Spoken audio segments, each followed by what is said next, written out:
Hey friend, it is Brandon Gustafson with Assisted Living Investing. Excited to have you here with me on the channel today for our live. We're going to be talking today about health insurance for assisted living. But before we get started, I want to remind you that at Assisted Living Investing, we're here to help beginners launch their assisted living business in the next 12 months. So if you are interested in getting started in doing that, then make sure you stick around because we're going to be getting into all kinds of content to help you out as you go through that process. And also, I want to remind you to get over and download our free business plan checklist. So I'm going to have a ticker that's going across the bottom here as you watch. So go ahead and download that. It will help you kind of get kicked off and getting things started on your journey as well by downloading that business plan checklist.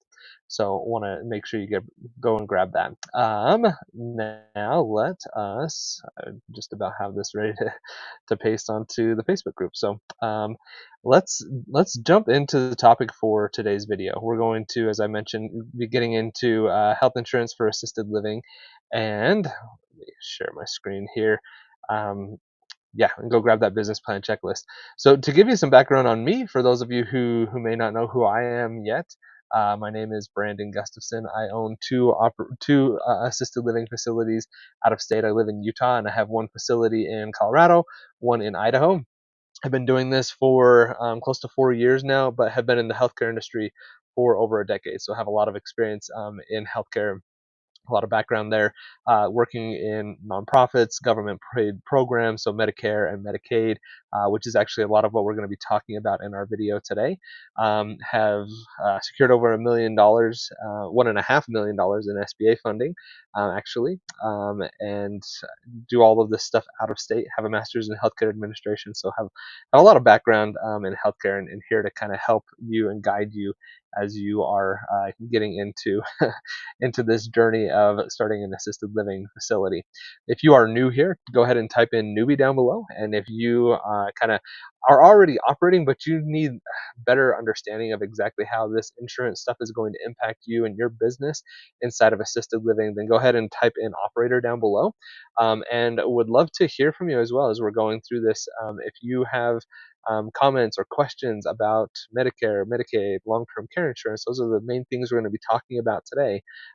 Then go ahead and type those in. We'll have time for Q&A here at the end of the call or at the end of the live session, and we'll be able to help you out and make sure you have the understanding that you need as well. And if you do Medicaid, like if you have been doing this for a while, go ahead and type Medicaid down below. And if you have done long-term care insurance, type long-term care down below as well. Would love to just kind of see how people are doing this and their experience with it. So make sure you share that with the group here. That would be extremely helpful to everybody that's watching. So let's get into this. There really are there's a few different types of insurance that I want to make sure that you're aware of, and I touched on these a little bit before. There are some government programs insurance. So this is excuse me, Medicare and Medicaid, and under the umbrella of Medicare is also Medicare Advantage, which we're not going to touch on. But these are all government program types of funding, types of insurance programs that some people have a misconception around how they work with assisted living. So I want to kind of clarify that for you today. Make sure you understand what it looks like, how it works, and how you can potentially leverage these things as you get into your assisted living business.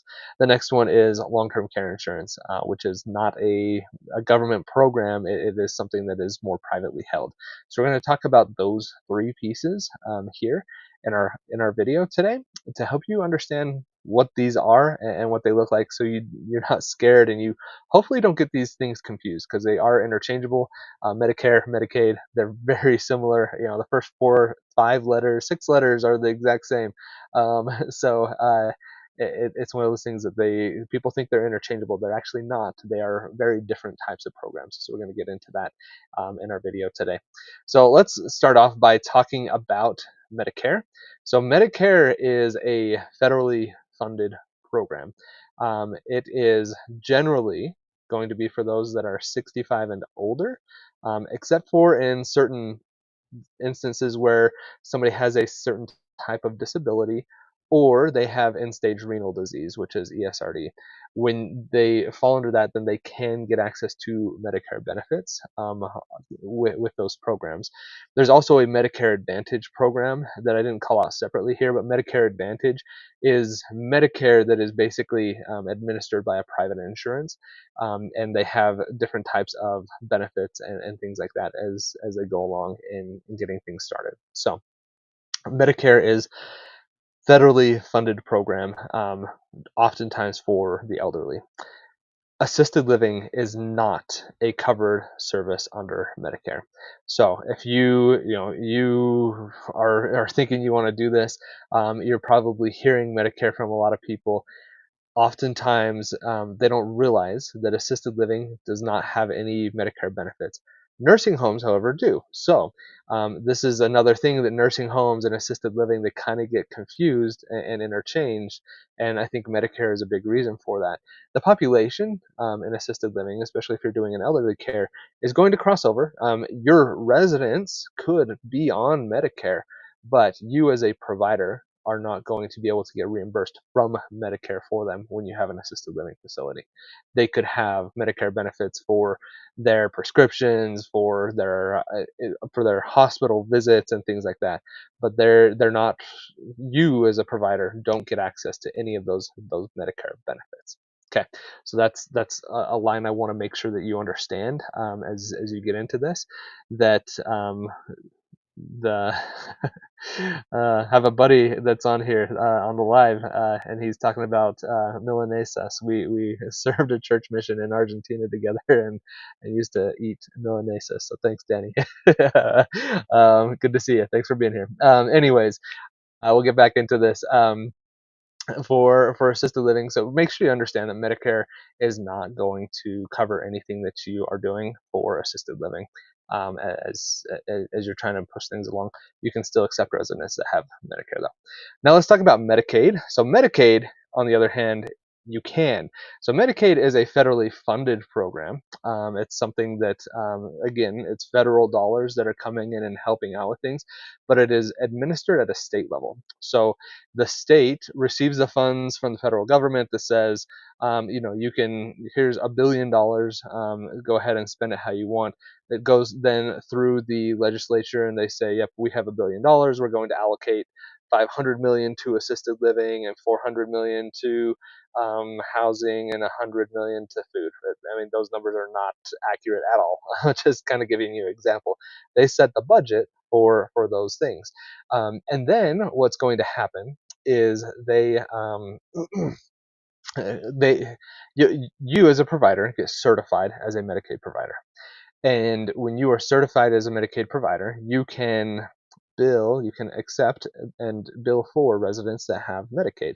So the process that they go through, a resident that wants to be on Medicaid is going to go and receive Medicaid benefits from the state. They go, they apply, they have proof that they qualify for Medicaid. And as I mentioned here, it's oftentimes based off of limited income or other resources.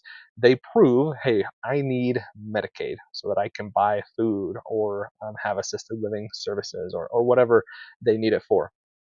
Medicaid reviews their application. They say, yes, we approve you for the next 3 months, 6 months, year, whatever. They have to go through a recertification process as as a Medicaid beneficiary.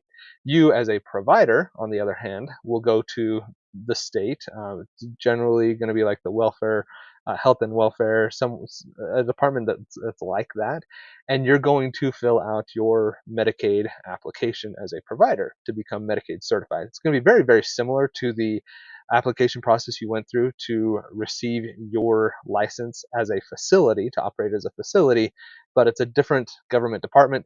They don't talk to each other. You're going to have to fill out all this paperwork again and provide it to them. Okay.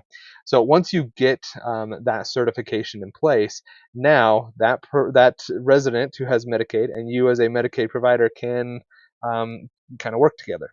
So they come to you, they say, I need a home. You say, cool, I'm Medicaid certified. They come into the home, and then you get pre-approval for their Medicaid benefit for assisted living that tells you, here's the code. And I did a video, and I'll try to link this up above. But it says, here's your code. This is the assisted living code. You can bill this, and it's $100 a day, or whatever amount that it is. You bill one code per day. It's all inclusive of all the things that you do with assisted living. Okay, so that's how Medicaid's going to work. And then you also, with those Medicaid residents, you're going to be able to collect directly from them from their Social Security income. So they receive $1,000 from Social Security every month. You get to collect $850 of that, somewhere along those lines. The state will also kind of tell you what that number looks like. You collect that 850, you bill $100 a day to Medicaid, so you get another $3,000 a month for Medicaid, so you're making $3,800 per month per resident that's on Medicaid. Those are just rough numbers to kind of give you an example. We actually have higher rates than that for our Medicaid residents because just like you can with a private pay resident, you are evaluating them, doing assessments, and when you are providing higher levels of care, you demonstrate that to Medicaid, who will review that and then make adjustments to that daily rate based off the amount of care that you're providing to them. So you just want to you just kind of have to understand how that all works. And we get over $4,500 for some of our residents that are on Medicaid, and that's what some people want to do for private pay. And it gives us a really decent flow of residents and helps us keep our beds full. You do have to work with government agencies, and it can be a headache sometimes, but it is a viable way for you to make enough income to create a successful business. So I just want to make sure that you're aware that you can do this. You can work with Medicaid, and it will work, and it works for assisted living. And it can feel big and scary and confusing, but it's something that you can handle. If you would like to learn more about Medicaid, go ahead and type Medicaid in down below, and we can do some other videos on that, or I can send you some resources there. Also, if you are interested in learning about Medicaid or need some help as you're going through this process, make sure you check out the Mastermind program. So assistedlivinginvesting.net/mastermind. That is my program that kind of helps you through. It's a year-long program. We really dive deep into this, and Medicaid, the process for doing that is in phase 4 of that program, where you get your license, you get Medicaid certified, you get your administrator license. We work on all of those things in phase 4.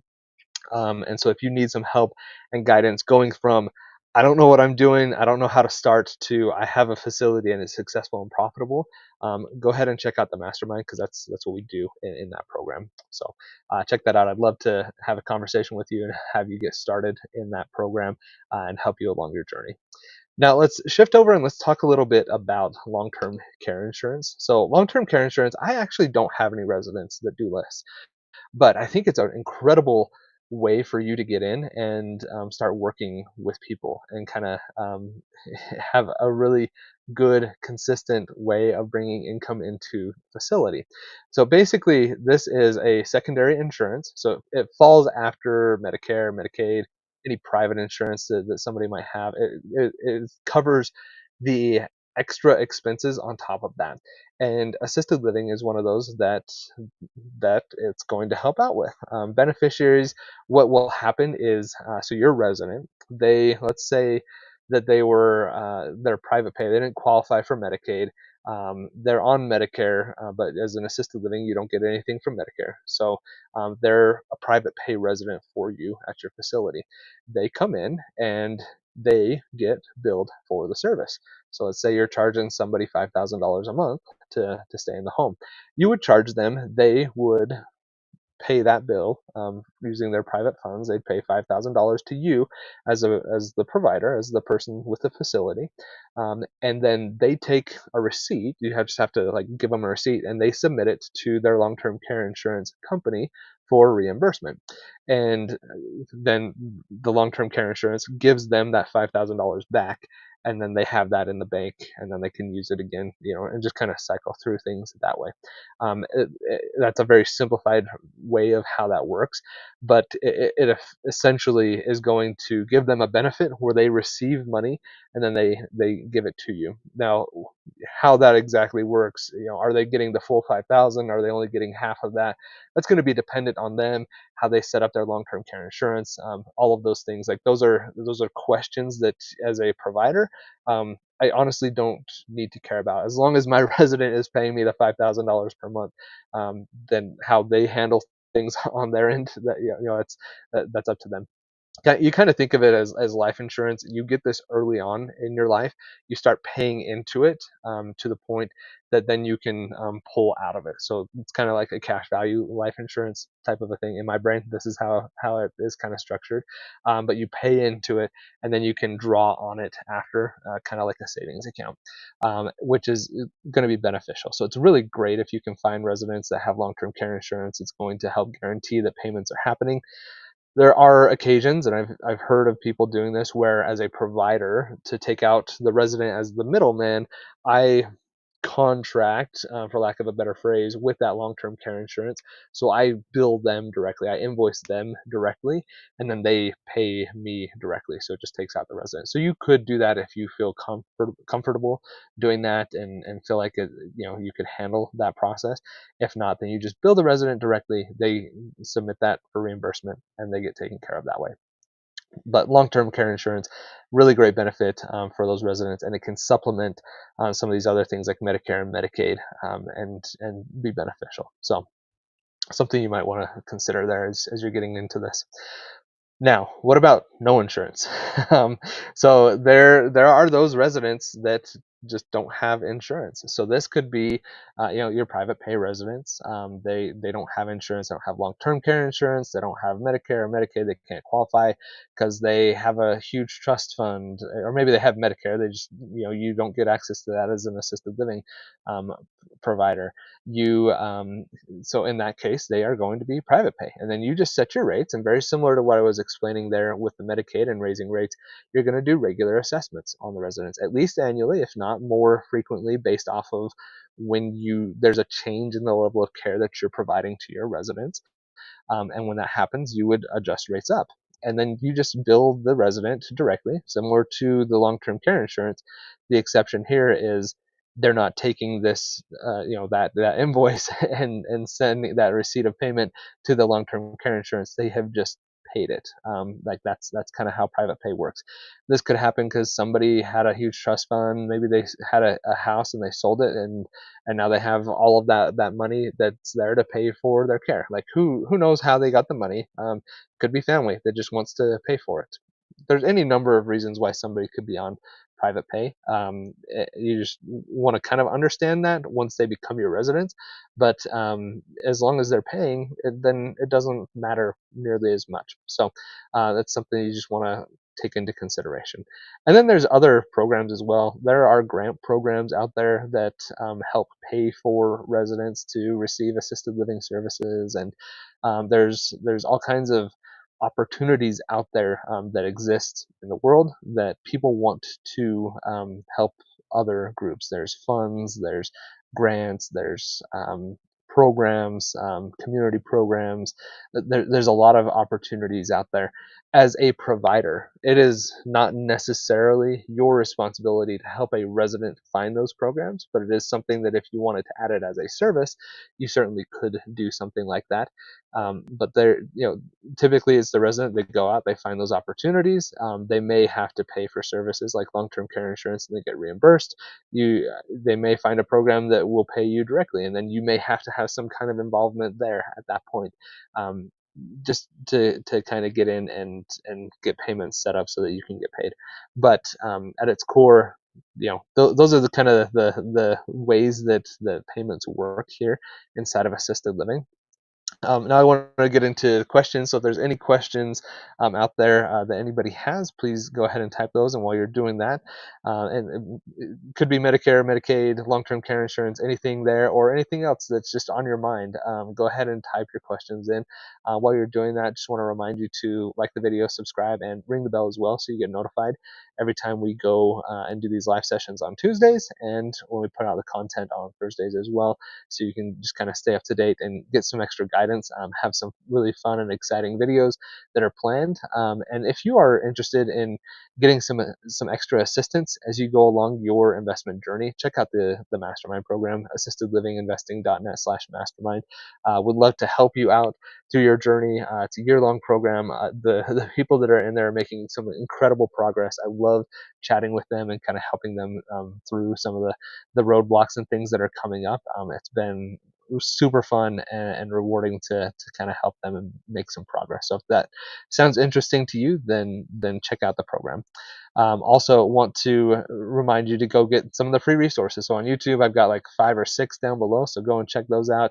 You can get the business plan checklist, which has been going across the bottom here to kind of help you get started. It really kind of helps set the stage for phase 1 of everything that you're doing, which is building a business plan, building that foundation, helping you get clarity, and then helping you have something that you can go and hand to somebody else and help them make some progress towards helping you get the funding that you need and help you achieve your goals.